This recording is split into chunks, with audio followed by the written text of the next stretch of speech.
Good evening बच्चों। मेरा नाम अनुराग आनंद है एंड मैं फिर दोबारा से ट्रिनिटी क्लासेस के यूट्यूब चैनल पे आपका स्वागत करता हूँ। आज भी हम लोग ऑर्गेनिक केमिस्ट्री की पढ़ेंगे, है ना।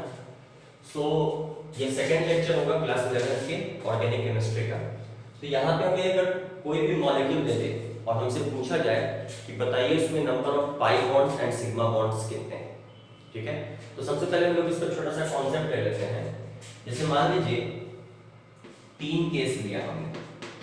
केस 1 में एक एक्स एटम दूसरा वाई एटम, इसके बीच में सिंगल बॉन्ड प्रेजेंट है। दूसरा केस हमने लिया जिसमें एक्स एंड वाई के बीच में अब डबल बॉन्ड प्रेजेंट है। और तीसरा केस हमने लिया कि एक्स एंड वाई के बीच में ट्रिपल बॉन्ड प्रेजेंट है। तो यह 3 केसेस है हमारे पास। हमें कैलकुलेट करना है इसमें number of sigma bonds and pi bonds. तो क्योंकि यहाँ पे सिर्फ और सिर्फ सिंगल बॉन्ड प्रेजेंट है, तो यहाँ पे कैसा बॉन्ड होगा आपका? सिग्मा बॉन्ड होगा। यहाँ पे देखिए 2 बॉन्ड प्रेजेंट है, तो पहला वाला जो बॉन्ड फॉर्म करता है वो सिग्मा बॉन्ड, दूसरा पाई बॉन्ड। यहाँ पे देखिए पहला वाला बॉन्ड सिग्मा बॉन्ड और ये दोनों कौन से बॉन्ड? Pi bond. तो अगर हम बोलना चाहें तो हम बोल सकते हैं कि total number of sigma bonds इसमें, इस मॉलिक्यूल में 1 है और पाई बॉन्ड 1 भी है।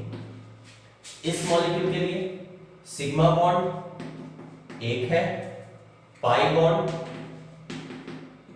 1। इस वाले मॉलिक्यूल के लिए सिग्मा बॉन्ड 1 है, पाई बॉन्ड 2। क्लियर है?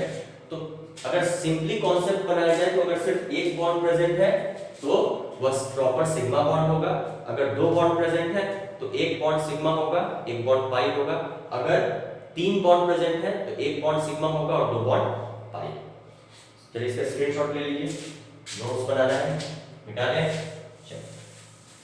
अब हम क्या करते हैं, ऑर्गेनिक मॉलिक्यूल में एनालाइज करते हैं कि total number of sigma bonds and pi bonds. जैसे फर्स्ट एग्जांपल अगर हम लें, मॉलिक्यूल यदि आपके पास CH3 CH2 CH2 CH3, butane molecule, क्या नाम होगा इसका? Butane molecule. तो इनिशियली आप क्या कीजिए, इस स्ट्रक्चर को स्केलेटन स्ट्रक्चर में कन्वर्ट कर लीजिए। स्केलेटन स्ट्रक्चर में क्या होता है कि सारे बॉन्ड्स को हम स्पेसिफाई करते हैं। 1 2 3 CH CH, फिर उसके बाद CH2 है तो CH H, फिर इसके बाद CH CH CH। ये स्ट्रक्चर बन गया इसका। अब हर जगह पे आप देख रहे हैं कि कार्बन कार्बन के बीच में सिंगल बॉन्ड प्रेजेंट है। तो अगर सिर्फ सिंगल बॉन्ड प्रेजेंट हो then that is always a sigma bond. इस कार्बन और इस हाइड्रोजन के बीच में भी कौन सा बॉन्ड प्रेजेंट है? Single bond. तो एक सिग्मा बॉन्ड यहाँ पे भी सिंगल बॉन्ड, तो एक सिग्मा बॉन्ड यहाँ पे भी सिंगल बॉन्ड, तो एक सिग्मा बॉन्ड यहाँ पे भी सिंगल बॉन्ड, एक और सिग्मा बॉन्ड, यहाँ पे भी एक और सिग्मा बॉन्ड, यहाँ भी, यहाँ भी, यहाँ भी, यहाँ भी, यहाँ। तो इस तरह से आप total number of sigma bonds को काउंट कर लीजिए, जितना आएगा that will be the answer. Count करके देखते हैं। 1 2 3 4 5 6 7 8 9 10 11 12 13, है ना। तो total number of sigma bonds इसमें कितने हो जाएंगे? 13। एंड पाई बॉन्ड्स कितने हो जाएंगे? 1 भी। यहां से भी आप काउंट कर सकते हैं। कैसे? तो देखिए कार्बन है, इसके साथ 3 हाइड्रोजन जुड़ा हुआ है, तो कार्बन और हाइड्रोजन हमेशा सिग्मा बॉन्ड बनाएगा। क्यों? क्योंकि हाइड्रोजन के पास एक ही वैलेंस इलेक्ट्रॉन है। हाइड्रोजन के पास सिर्फ एक ही वैलेंस इलेक्ट्रॉन है, तो it is capable to form only 1 bond. तो यहाँ पे 3 सिग्मा बॉन्ड, फिर यहाँ पे 2 सिग्मा बॉन्ड, 5 सिग्मा बॉन्ड, फिर 7 सिग्मा बॉन्ड और फिर 10 सिग्मा बॉन्ड, है ना। 10 के बाद फिर इस कार्बन के बीच में एक सिग्मा बॉन्ड 11, इसके बीच में एक सिग्मा बॉन्ड 12, इसके बीच में एक सिग्मा बॉन्ड 13। तो आप बिना स्केलेटन स्ट्रक्चर को भी ड्रॉ किए हुए इसको सॉल्व कर सकते हैं, लेकिन स्टार्टिंग में हम आपको बताएंगे कि नहीं, आप स्केलेटन स्ट्रक्चर ड्रॉ करके ही बताएं, गलत होने का चांसेस बहुत कम होता है। ठीक है, चलिए नेक्स्ट मॉलिक्यूल को देखें। जैसे मान लीजिए सेकंड एग्जांपल है अपने पास, मॉलिक्यूल दिया हुआ है CH3 single bond, CH2 single bond, CH, C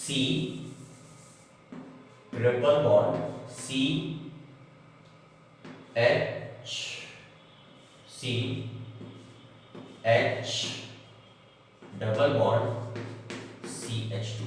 यह मॉलिक्यूल दिया हुआ है, ठीक है। इसमें हमें कैलकुलेट करना है total number of sigma bonds कितने और total number of pi bonds कितने। तो सबसे पहले हम इसका स्केलेटन बनाएं। C पहले वाले के साथ 3 हाइड्रोजन, फिर कार्बन के बीच में सिंगल बॉन्ड है, फिर सेकंड वाले कार्बन के साथ 2 हाइड्रोजन है, फिर नेक्स्ट वाले कार्बन के साथ ये जुड़ा हुआ है, फिर यहाँ पे 3 बॉन्ड, फिर एक कार्बन, फिर इसके साथ एक और कार्बन, इसके साथ एक हाइड्रोजन, फिर डबल बॉन्ड, फिर यहाँ पे C और इसके साथ 2 हाइड्रोजन। क्लियर है? अब हम लोग इसमें कैलकुलेट करते हैं। तो पहले सिग्मा बॉन्ड्स को कैलकुलेट कर लें। 1 सिग्मा, 2 सिग्मा, 3 सिग्मा, 4 सिग्मा, 5, 6, 7। यहाँ पे भी पहला बॉन्ड जो होगा वो सिग्मा बॉन्ड, 8, 9, 10, 11, 12, 13। इस मॉलिक्यूल में भी आपके पास total number of sigma bonds कितने? 30। ठीक है। पाई बॉन्ड्स कैलकुलेट कीजिए। तो देखिए यहाँ पे ट्रिपल बॉन्ड है, तो एक बॉन्ड तो आपका सिग्मा बॉन्ड, ये वाला पाई, ये वाला पाई। यहाँ पे डबल बॉन्ड है, तो एक सिग्मा बॉन्ड तो दूसरा पाई बॉन्ड। तो यहाँ पे पाई बॉन्ड्स कितने हो जाएंगे? 2। तो this is the answer. Clear है? मिटा दें। चलिए फटाफट स्क्रीनशॉट ले लीजिए, फिर आगे बढ़ते हैं। हो गया? कोई दिक्कत? चलिए नेक्स्ट मॉलिक्यूल से हम लोग एक और देखते हैं। So we have example number 3। जैसे अपने पास एग्जाम्पल हो CH3 CH2 single bond, carbonyl group ले लेते हैं, CO और फिर यहाँ पे CH3।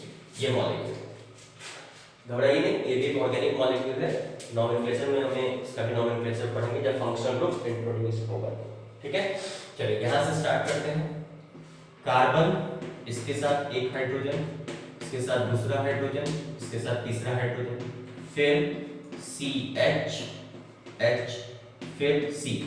ये जो ग्रुप है इसको हम लोग कार्बोनिल ग्रुप बोलते हैं। इसके साथ ये जो CO आप देख रहे हो, ये 2 बॉन्ड बनाता है, डबल बॉन्ड बनाता है। ठीक है, अच्छा उसके बाद फिर क्या है? C, एक हाइड्रोजन, दूसरा हाइड्रोजन, तीसरा हाइड्रोजन। ठीक है, अब आप कैलकुलेट कर सकते हो sigma bond and pi bond. एक सिग्मा बॉन्ड, 2, 3, 4, 5, 6, 7। ऑक्सीजन और कार्बन के बीच में डबल बॉन्ड, तो एक तो सिग्मा बॉन्ड हो गई, 8, 9, 10, 11 और 12। तो total number of sigma bond कितना हो जाएगा हमारे पास? 12। पाई बॉन्ड सिर्फ एक ही डबल बॉन्ड है, तो यहाँ पे आपका पाई बॉन्ड कितना हो जाएगा? 1। अच्छा बच्चों एक चीज और, इस मॉलिक्यूल से हम लोन पेयर भी कभी कभी पूछ देते हैं, इसमें लोन पेयर कितने हैं। तो लोन पेयर मतलब होता है कि जो बॉन्डिंग में पार्टिसिपेट नहीं करे। जैसे अगर आप ऑक्सीजन का इलेक्ट्रॉनिक कॉन्फ़िगरेशन देखते हो, तो ऑक्सीजन का जो वैलेंस इलेक्ट्रॉन है, वैलेंस इलेक्ट्रॉन कहने का मतलब बच्चों आउटर मोस्ट ऑर्बिट में जितने इलेक्ट्रॉन्स प्रेजेंट हो उसी को हम लोग वैलेंस इलेक्ट्रॉन कहते हैं। तो देखिए यहाँ पे इस कार्बन और ऑक्सीजन के बीच में 2 बॉन्ड बना हुआ है, डबल बॉन्ड। तो ऑक्सीजन ने सिर्फ 2 ही इलेक्ट्रॉन को बॉन्डिंग में पार्टिसिपेट करवाया है, बाकी 4 इलेक्ट्रॉन अभी भी इसके पास बाकी है। तो हम इस 4 इलेक्ट्रॉन को दिखा देते हैं, 1 electron, 2 electron, 3 electron and 4 electron. अब नाम में ही देखो लोन पेयर, तो लोन पेयर मतलब ग्रुप ऑफ 2। तो आपसे अनबॉन्डेड इलेक्ट्रॉन नहीं पूछ रहा है, लोन पेयर पूछ रहा है। तो यहाँ पे लोन पेयर कितना हो जाएगा? 2 का पेयर है, 4 इलेक्ट्रॉन मतलब 2 पेयर, तो लोन पेयर कितना हो जाएगा? 2।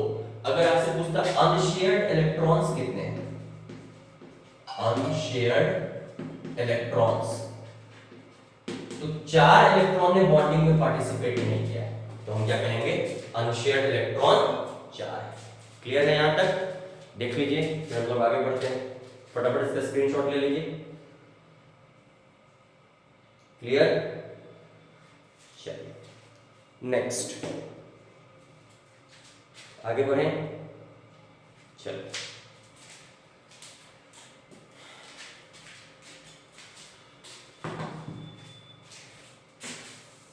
तो इस तरह से हम लोग sigma bonds and pi bonds को कैलकुलेट कर सकते हैं। नाउ अगर आपसे कोई बोल दे कि एक गिवन ऑर्गेनिक कंपाउंड के मॉलिक्यूल में जो कार्बन का हाइब्रिडाइजेशन है वह कैलकुलेट करें, जैसे क्वेश्चन आता है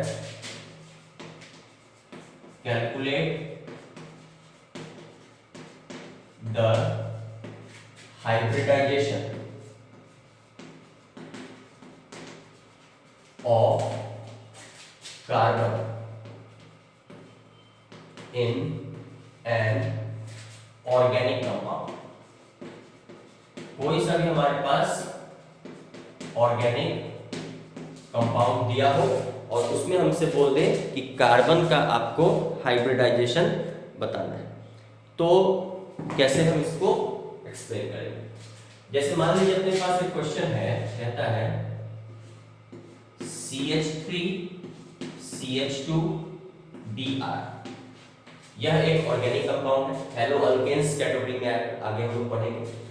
कहता है कि इसमें 2 कार्बन एटम है, दोनों का हाइब्रिडाइजेशन बताइए।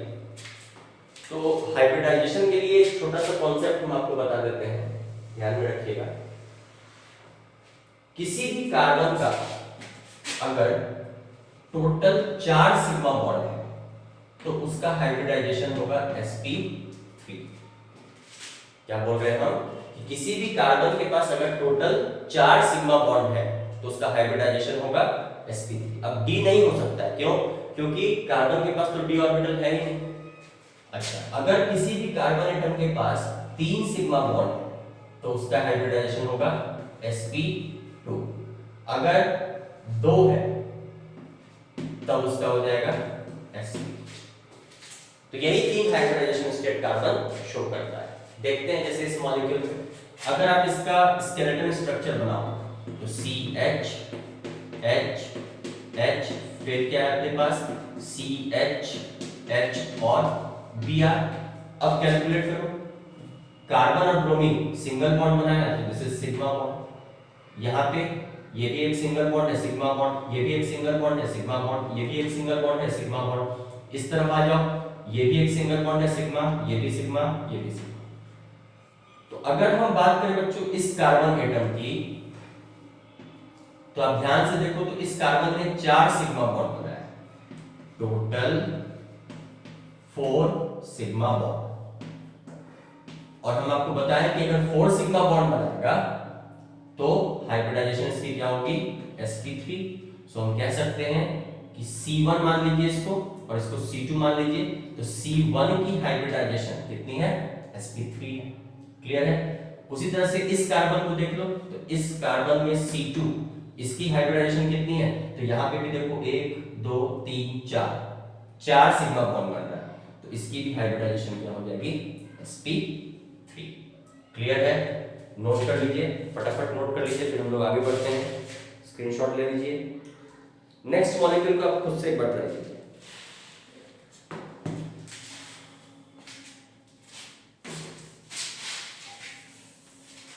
ये याद रखना है, 4 से अच्छा pi bonds are not considered in hybridisation.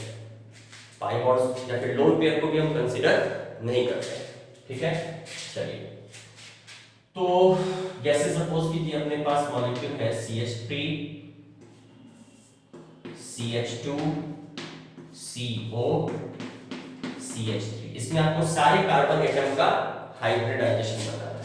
तो सबसे पहले तो आप इसका स्केलेटन स्ट्रक्चर ड्रॉ कर लो, CH H H फिर CH H फिर C डबल बॉन्ड O फिर C H H और H। कोई दिक्कत, कोई परेशानी? अब देखो कार्बन और हाइड्रोजन के बीच में सिंगल बॉन्ड तो सिग्मा सिग्मा सिग्मा, कोई दिक्कत वाली बात नहीं। यहाँ पे कार्बन और ऑक्सीजन के बीच में डबल बॉन्ड तो एक सिग्मा एक पाई, यहाँ पे सिग्मा सिग्मा सिग्मा सिग्मा, यहाँ पे भी सिग्मा, यहाँ पे भी सिग्मा, यहाँ पे भी सिग्मा। अब मान लीजिए कि हमने इसको C1 मान लिया, इसको C2 मान लिया, इसको C3 मान लिया, इसको C4 मान लिया। तो अगर हम C1 कार्बन को देखें तो बताइए ये कितना सिग्मा बॉन्ड बन रहा है? एक इधर, एक दो तीन चार, चार सिग्मा बॉन्ड है, तो इसका हाइब्रिडाइजेशन हो जाएगा sp3। उसके बाद सेकंड वाले कार्बन को देखिए, एक दो तीन चार, इसका भी टोटल कितने सिग्मा बॉन्ड्स? चार, तो इसका भी हो जाएगा sp3। इस वाले को देखिए तो एक आपका पाई बॉन्ड तो मतलब तीन ही सिग्मा बॉन्ड है, तो C3 को अगर आप लोगे तो आप देख सकते हो एक डबल बॉन्ड भी बना हुआ है, तो that is a pi bond. तो C3 का कितना हो जाएगा? तीन सिग्मा, और तीन सिग्मा के लिए हाइब्रिडाइजेशन क्या होता है? sp2। तो आप ये कह सकते हो कि थर्ड कार्बन जो है that is an sp2 hybridised carbon. उसी तरह से फोर्थ कार्बन को देखो तो एक सिग्मा बॉन्ड यहाँ पे भी, एक सिग्मा, दो सिग्मा, तीन सिग्मा और चार सिग्मा, तो C4 जो है that is going to form four sigma bond, इसीलिए इसकी हाइब्रिडाइजेशन कितनी है? sp3। क्लियर है? सो इस तरह से बच्चों हम किसी भी गिवन मॉलिक्यूल का हाइब्रिडाइजेशन निकाल सकते हैं। और भी क्वेश्चंस हैं एनसीईआरटी में, आप उसको प्रैक्टिस करिएगा, ठीक है? कोई दिक्कत, कोई परेशानी? चलिए फिर हम लोग आगे बढ़े। आज का वीडियो यहीं से हम लोग खत्म करते हैं। सो कल से हम लोग नोमेनक्लेचर का नया क्लासेस स्टार्ट कर लेंगे, ठीक है? तब तक पढ़ते रहिए, अच्छे से पढ़िए, नोट्स बनाइए, क्वेश्चंस प्रैक्टिस कीजिए। Thank you.